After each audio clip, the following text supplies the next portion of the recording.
sure you've been following the visit this morning. There was a press conference that Bennett and Merkel took. What are the highlights, you think, as far as what we heard from Merkel, mostly with regards to Iran and the Palestinian issue?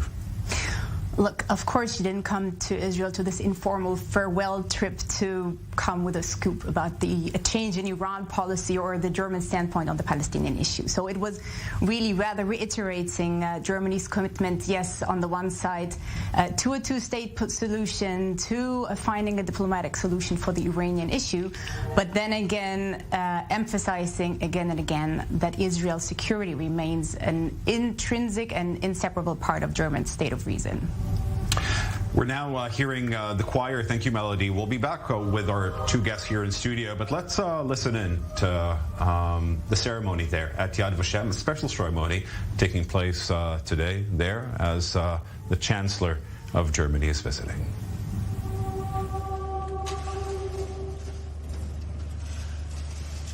I am honored to invite Her Excellency, Dr. Angela Merkel, to rekindle the eternal flame in the Hall of Remembrance.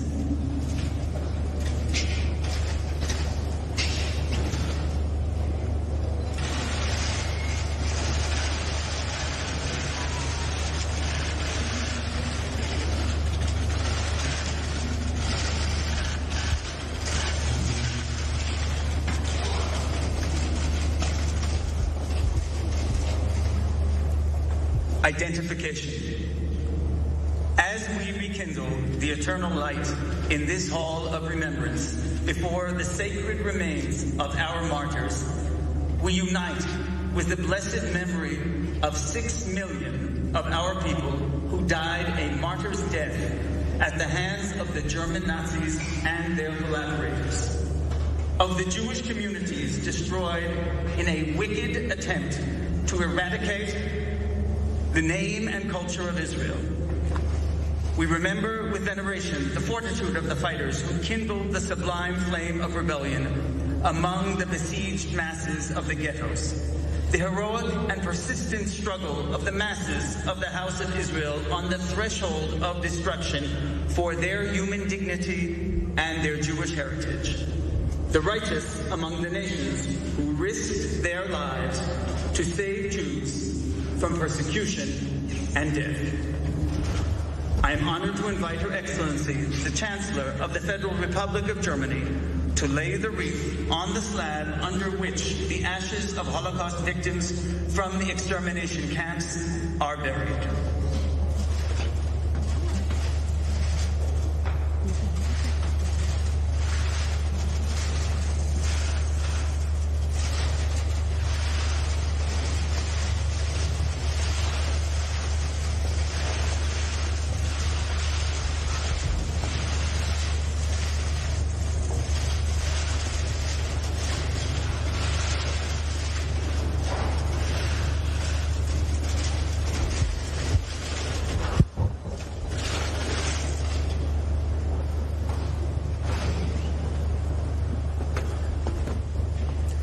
Cantor Asher Chainovich will now recite El Maleh Rachamim, a prayer for the souls of the martyrs.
נשים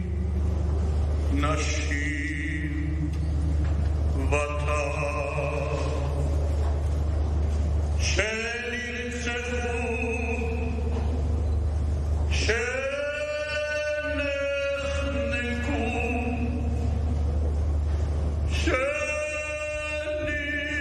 שנשרפו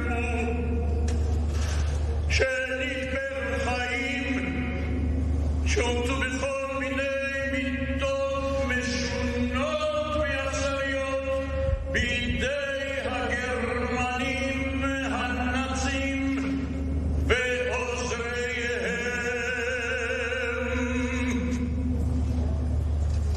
ושהלכו לעולמם על קידוש השם בגן עדן תהיה מנוחתם ובעל הרחמים יסתירם בסתר כנפיו לעולמים ויצרור מצרור החיים את נשמותיהם עד עולם ויונח חלתם ושלום על נשמתם ונאמר אמן.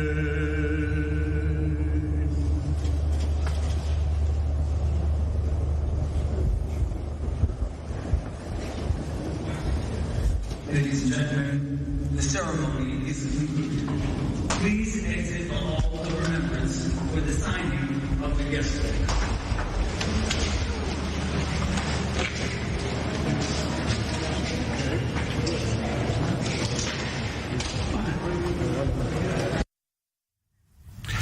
We're seeing images there from Yad Vashem in Jerusalem. If you're joining us now, Angela Merkel is visiting Israel today. It's her farewell visit as chancellor, just as coalition conversations and discussions are going on in Germany. Of course, she was earlier today meeting with Prime Minister Bennett, and she's due to speak at Yad Vashem very shortly.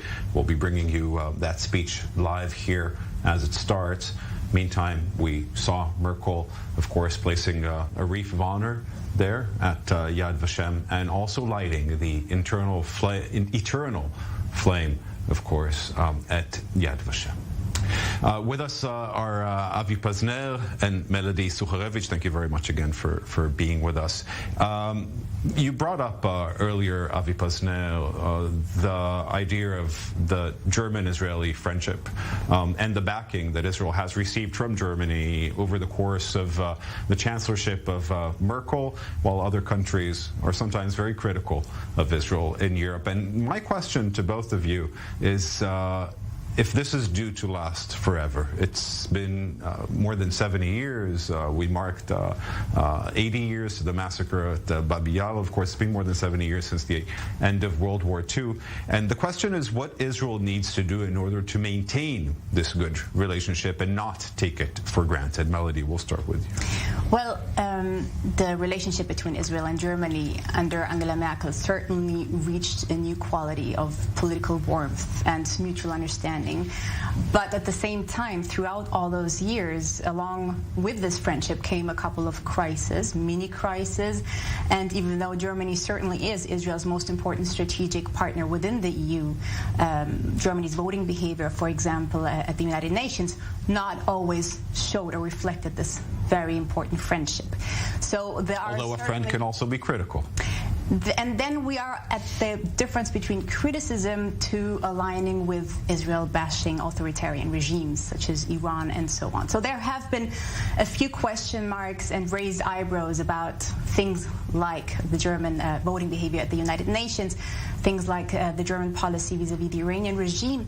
But at the same time, there's lots of optimism. And over the past 15, 16 years, you saw the development of a very, very motivated and strong infrastructure of pro-Israel and German-Israel relationships advancing civil society, a number of over 200 NGOs that take care of conferences. You have the annual Israel Day, where Israel's birthday, independence, is is publicly celebrated in 70 German cities. So Israel and Germany, the friendship, the past, the present, but also especially the future, are certainly something that will be on the agenda also post Angela Merkel. But back to my question, what does Israel need to do in order to maintain a good relationship and not take it for granted, Melody? I believe that what we see right now, that Foreign Minister Lapid is doing, is exactly what needs to be done, meaning signaling to the EU and to Germany that Israel wants open and very constructive dialogue with Germany, with the EU, understanding that there may be differences in policies when it comes to the Palestinian issue, when it comes to Germany's policy vis-a-vis the JCPOA and Iran at large.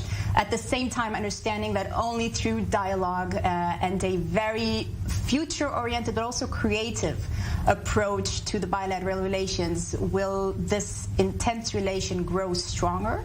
And at the same time, and this is something both Israel and Germany should focus on, that is beyond the political establishment, meaning what can be done to ensure that the street level, especially in Germany, where surveys over the past decades show not so rosy a trend, what can be done to make sure that the people in the street understand the relation between Germany and Israel is not just something born out of the past, but also something born that is a strategic interest and to the benefit of German citizens. Avi Posner, same question to you.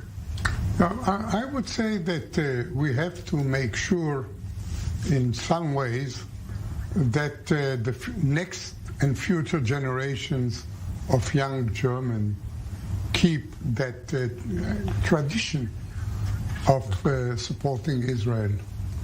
I think this is the most important thing our government, our new government, can do with the German government. Okay. Avi Posner, thank you very much. And sorry for keeping it short, but Angela Merkel is about to begin her speech there at Yad Vashem, and we, of course, want to listen in.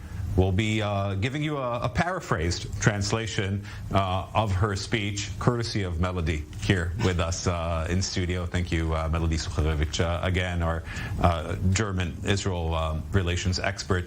Merkel is currently signing the guest book there at Yad Vashem. We're seeing images from outside the main memorial hall at Yad Vashem, where the ceremony earlier was taking place. Bennett and Danny Dayan, Ambassador Danny Dayan, of course, they're accompanying Angela Merkel. Danny Dayan is actually the new chairman of the Jewish Agency. Not the Jewish Agency, Yad Vashem. Of the Yad Vashem, of course. And we're seeing the chief rabbi there as well, chief rabbi of Israel. Avi Posner, I cut you earlier. I thought Merkel was about to start, but I see we have a few more moments. Please. So I think if there is a way the Israeli government can influence the German government in order to make sure that the educational system in Germany continues to give to the young generation of German this sense that they have, I would say, a wish for themselves to do well for what their forefather did. It is very difficult. It is very difficult to pass from generation to pass from the sense of guilt that the first or second generation had. Also, there's something healthy, some would say, in the erosion of the sense of guilt and then in the construction of a future. I'm asking you because there's also a lot of criticism about what Israel is doing within the Palestinian Authority in the West Bank, in Gaza, etc. And what can Israel do to, on one hand, hear some of the German criticism and not make the Germans think or feel like they have to just align with Israel 100% because of the past, and because future generations might get sick of that at some point. You are absolutely right, Ariel. And I think that the present Israeli government and the present Palestinian Authority are unable, because of their political weakness or the composition of the Israeli government, to do concrete things to get an agreement between Israeli and Palestinians. But what we can do is to try to better the lot of the Palestinians. This is certainly something we should also be interested to do. It's in our own interest, and it will have positive reflections abroad. For example, in Gaza, we can reach an agreement of some kind to better their lives. Okay, let's listen in. Thank you, Avi Posnel, to Angela Merkel, speaking today, now live at Yad Vashem. Dass jüdisches Leben nach dem Menschheitsverbrechen der Shoah in Deutschland wieder eine Heimat gefunden hat. So the chancellor is referring to the revival of Jewish life in Germany after the Shoah, for which Germans are eternally thankful. Täglich entschieden gegen Antisemitismus, Hass und Gewalt vorzugehen. Naturally referring to the need to fight against anti-Semitism and hatred against Jews, which over the years has been on the rise in Germany.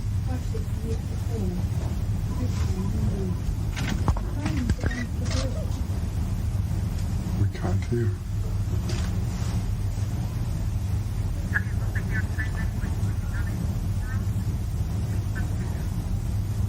We seem to have a slight sound problem from Yad Vashem at the moment, but of course it's something that we're working to fix. Angela Merkel just started speaking. She was speaking about the revival of Jewish life in Germany after the Holocaust. And we're trying to get the line there fixed so Which, we can hear by the way, is celebrating 1,700 years of history this year, Jewish life in Germany. I think the sound is bad. It's back. Painted and then kept in a hidden place to his daughter Ingrid. It is heavy, so I will not present it physically, but I will present one picture of Moses from the Mount of Nebo, looking at the land of Israel, at the Promised Land. Unfortunately, during those days, the Promised Land was closed for Jews, for their salvation, and Moses came too late. But this is a reminder of the works of Karol Deutsch that we would like you to have. Thank you. In your sixth, but I'm sure not your last visit to Yad Vashem. Thank you. Have to continue again? Yes. Prime Minister.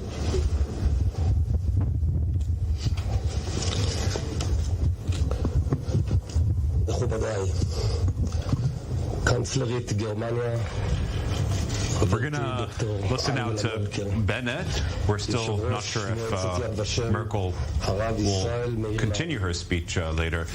I'll be translating a bit of what Bennett says to you today. Dear distinguished guests, the Jewish word Shoah for Holocaust is used to describe the destruction of the Jewish people during World War II. Its origin is from Tehillim.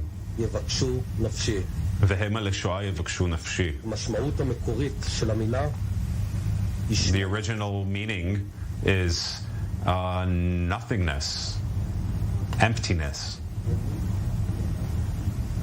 Chairman of the Yad Vashem Management, Rabbi Dr. Meir Israel Lau, Chairman of Yad Vashem, Danny Dayan, ladies and gentlemen, distinguished guests. The Hebrew word for Holocaust, Shoah. Of course, we're hearing the official translation there at Yad Vashem. Describe the extermination of the Jewish people during the Second World War comes from the Psalms. Though that seek my soul to destroy. The original meaning of the word Shoah is, however, wilderness. המטרה של הנאצים הייתה להותיר אחריהם שממה, מחיקה מוחלטת של עמנו. שליש מהעם היהודי עבד. 6 מיליון אנשים, נשים וילדים. The goal of the Nazis was to leave behind a wilderness, a complete destruction of our people. A third of the Jewish people perished. 6 million people, women and children. אבל מכובדיי, כשיוצאים מיד ושם ורואים את דברי הנביא זכריה מתממשים ממש מול עינינו, ורחובות העיר ימלאו ילדים וילדות משחקים ברחובותיה, מבינים שכגודל האסון, כך גודל הנס. When one leaves Yad Vashem, one can see the word of the prophet Zechariah, how they're now coming into life. And the broad places of the city shall be full of boys and girls playing in the broad places thereof. One then understands that from the great catastrophe, how great it was, the greater is also the miracle. בין ישראל החזקה, המשגשגת, האופטימית של ימינו אלו, ובין השואה, רצח העם הגדול בהיסטוריה, והפרק הקשה, הטרגי, הכואב ביותר בתולדות עמנו, מפרידים רק כמה עשורים. Between the strong, prosperous, optimistic Israel of our days, and between the Holocaust, the greatest genocide in history, and the most difficult, tragic, painful chapter in the history of our people, only a few decades separate between them. יש לקחים רבים לשואה. גם עשורים אחרי, העם היהודי עוד לא סיים להבין לעומק את האסון שפקד אותו. בעיניי, החשוב שבלקחים הוא הפשוט והמובן מאליו מכולם. מקומו של העם היהודי הוא על אדמתו, כאן בארץ ישראל. There are many lessons from the Holocaust. Even decades later, the Jewish people have not yet deeply realized the catastrophe that befell upon them. To me, the most important lesson is the simplest and most obvious of them all. The place of the Jewish people is on the land, in the land of Israel. השואה אינה סיבת קיומה של מדינת ישראל. החיבור של העם היהודי לארצו לא החל באושוויץ, אבל אושוויץ, אחינו ואחיותינו שעבדו שם, מחזקים בנו את הנחישות לא להיות עוד לעולם עם חסר מגן, רחוק ממולדתו. The Holocaust is not the reason for the existence of the state of Israel. The connection of the Jewish people to their land has not begun in Auschwitz. But Auschwitz, with all our brothers and sisters who perished there, strengthens in us the determination to never again be defenseless people far from the homeland. בשבילי, כיהודי מאמין, כישראלי, שהעבר של עמו צרוב בו, ונמצא איתו באשר ילך. כמי שענפים ממשפחתו נגדעו בשואה ומונצחים כאן בשמותיהם. כראש ממשלת ישראל שעתידה מופקד בידיו. כל הדרכים מובילות לירושלים. For me, as a believing Jew, as an Israeli, in whom the past of his people is embedded, and follows him wherever he goes, as someone whose branches of his family were eradicated in the Holocaust and are commemorated here by their names, as the Prime Minister of Israel, whose future is entrusted to him, all roads lead to Jerusalem.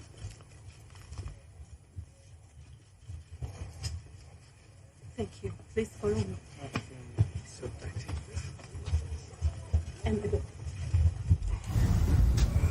That was Prime Minister Bennett speaking there as he's accompanying Angela Merkel on her visit to Yad Vashem today. We heard just a very short sentence from Merkel.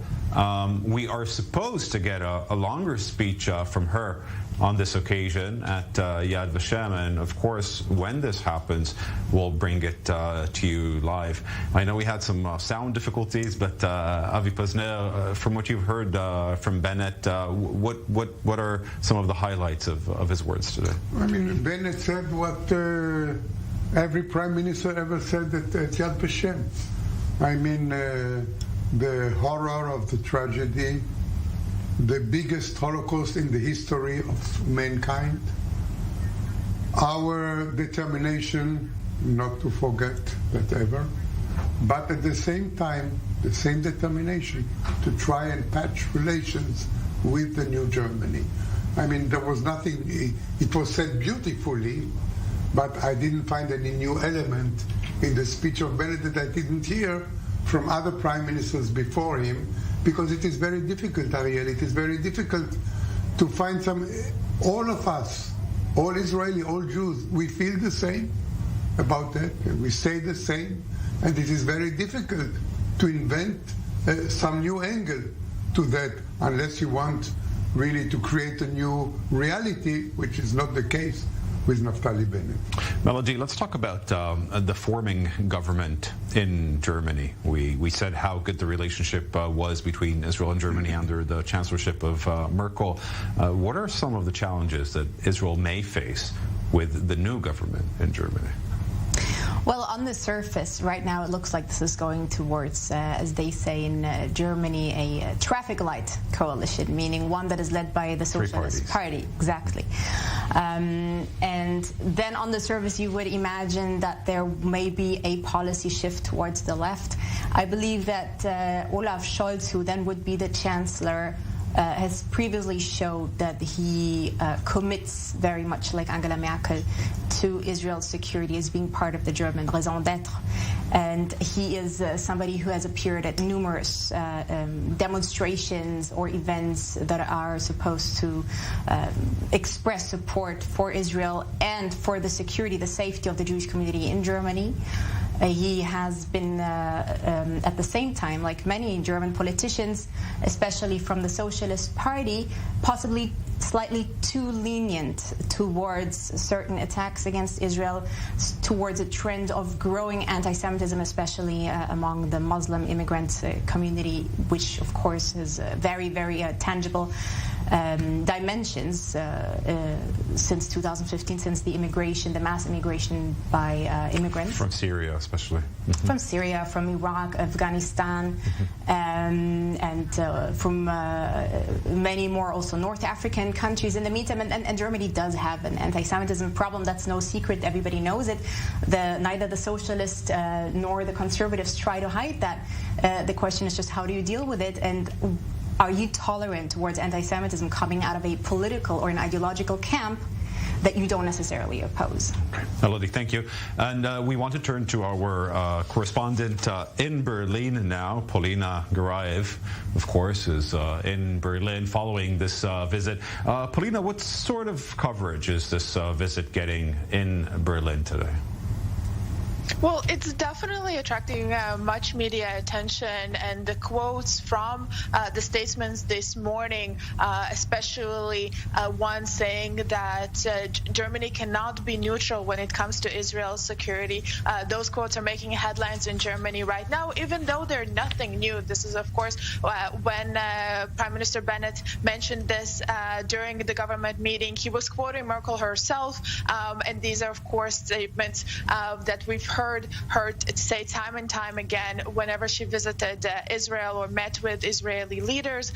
But of course, there is a different atmosphere to this visit, specifically because it is unofficially a farewell visit. And while it is devoted to working matters, the topic of Iran was repeated and mentioned time and time again, same as the two-state solution. Still, the significance of Merkel's legacy is at the focus here, and what it means also for the future relations in Israel, as was now being discussed in the studio. How will this relationship change is something that was now being analyzed in Germany as well.